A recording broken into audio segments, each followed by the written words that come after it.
The first was like a dream through summer heat, the second like a tedious numbing swoon, while the half-frozen pulses lagged a beat beneath a winter moon. But, says my friend, what was this thing and where? It was a pleasure place within my soul, an earthly paradise supremely fair that lured me from the goal. The first part was a tissue of hugged lies, the second was its ruin fraught with pain. Why raise the fair delusion to the skies but to be dashed again? My castle stood of white transparent glass, glittering and frail with many a fretted spire, but when the summer sunset came to pass it kindled into fire. My pleasaunce was an undulating green, stately with trees whose shadows slept below, with glimpses of smooth garden beds between like flame or sky or snow.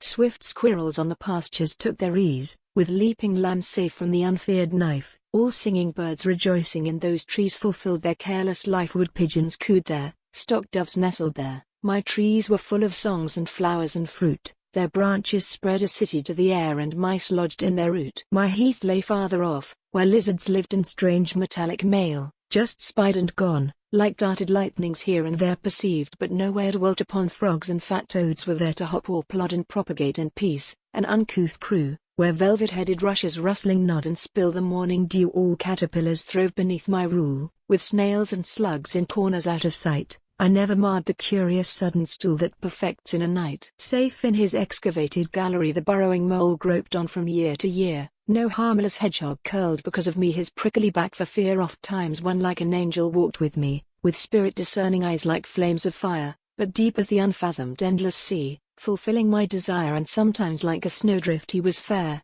and sometimes like a sunset glorious red, and sometimes he had wings to scale the air with aureole round his head. We sang our songs together by the way, calls and recalls and echoes of delight, so communed we together all the day, and so in dreams by night. I have no words to tell what way we walked, what unforgotten path now closed and sealed. I have no words to tell all things we talked, all things that he revealed. This only can I tell, that our Bahuri waxed more feastful, lifted up and glad. I felt no thorn prick when I plucked a flower, felt not my friend was sad. Tomorrow, once I said to him with smiles tonight, he answered gravely and was dumb, but pointed out the stones that numbered miles and miles to come. Not so, I said, tomorrow shall be sweet, tonight is not so sweet as coming days.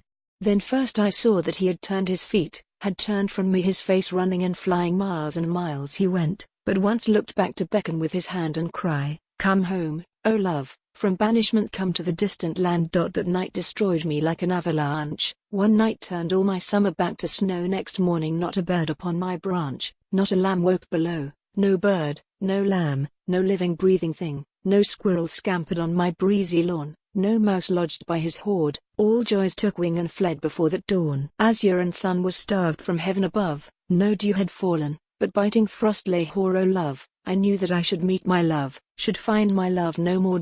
My love no more, I muttered stunned with pain. I shed no tear, I wrung no passionate hand, till something whispered, you shall meet again, meet in a distant land. Then with a cry like famine I arose, I lit my candle, searched from room to room, searched up and down. A war of winds that froze swept through the blank of gloom. I searched day after day, night after night, scant change there came to me of night or day. No more, I wailed, no more, and trimmed my light, and gnashed but did not pray, until my heart broke and my spirit broke. Upon the frost-bound floor I stumbled, fell, and moaned, it is enough, withhold the stroke. Farewell, O love, farewell. Then life swooned from me, and I heard the song of spheres and spirits rejoicing over me. One cried, our sister, she hath suffered long. One answered, make her see. One cried, O blessed she who no more pain, who no more disappointment shall receive.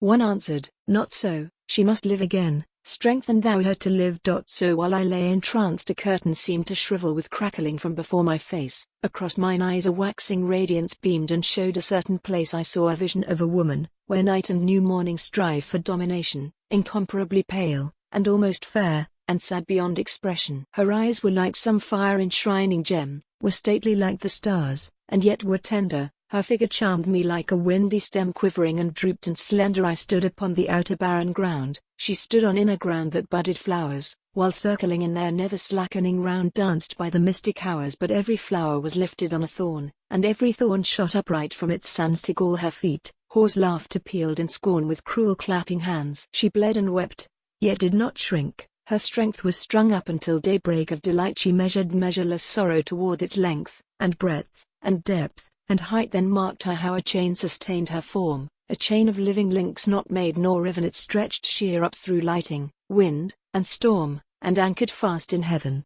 One cried, how long? Yet founded on the rocks she shall do battle, suffer, and attain. One answered, faith quakes in the tempest shock. Strengthen her soul again. I saw a cup sent down and come to her brimful of loathing and of bitterness. She drank with livid lips that seemed to stir the depth, not make it less. But as she drank I spied a hand distill new wine and virgin honey, making it first bitter sweet, then sweet indeed, until she tasted only sweet. Her lips and cheeks waxed rosy, fresh and young. Drinking she sang, my soul shall nothing want, and drank anew, while soft a song was sung, a mystical slow chant. One cried, the wounds are faithful of a friend. The wilderness shall blossom as a rose. One answered, rend the veil, declare the end, strengthen her ere she goes.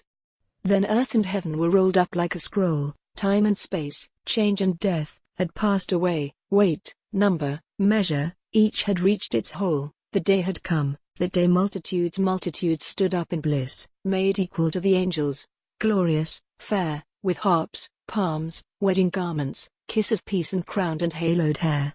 They sang a new song in the height, harping with harps to him who is strong and true. They drank new wine, their eyes saw with new light. Lo, all things were made new. Tier beyond tier they rose and rose and rose so high that it was dreadful. Flames with flames, no man could number them, no tongue disclose their secret sacred names. As though one pulse stirred all, one rush of blood fed all, one breath swept through the myriad voiced. They struck their harps, cast down their crowns, they stood and worshipped and rejoiced. Each face looked one way like a moon new lit, each face looked one way towards its sun of love. Drank love and bathed in love and mirrored it and knew no end thereof. Glory touched glory on each blessed head, hands locked dear hands never to sunder more. These were the new begotten from the dead whom the great birthday bore. Heart answered heart, soul answered soul at rest, double against each other, filled, sufficed, all loving, loved of all, but loving best and best beloved of Christ. I saw that one who lost her love in pain, who trod on thorns, who drank the loathsome cup, the lost in night, in day was found again. The fallen was lifted up. They stood together in the blessed noon, they sang together through the length of days, each loving face bent sunwards like a moon new lit with love and praise. Therefore, O friend, I would not if I might rebuild my house of lies, wherein I joyed one time to dwell. My soul shall walk in white, cast down but not destroyed. Therefore in patience I possess my soul, yea, therefore as a flint I set my face, to pluck down, to build up again the whole. But in a distant place these thorns are sharp, yet I can tread on them. This cup is loathsome, yet he makes it sweet. My face is steadfast toward Jerusalem, my heart remembers it. I lift the hanging hands, the feeble knees. I, precious more than 7 times molten gold, until the day when from his storehouses God shall bring new and old, beauty for ashes, oil of joy for grief, garment of praise for spirit of heaviness. Although today I fade as doth a leaf, I languish and grow less. Although today he prunes my twigs with pain, yet doth his blood nourish and warm my root. Tomorrow I shall put forth buds again and clothe myself with fruit. Although today I walk in tedious ways, today his staff is turned into a rod, yet will I wait for him the appointed days and stay upon my God.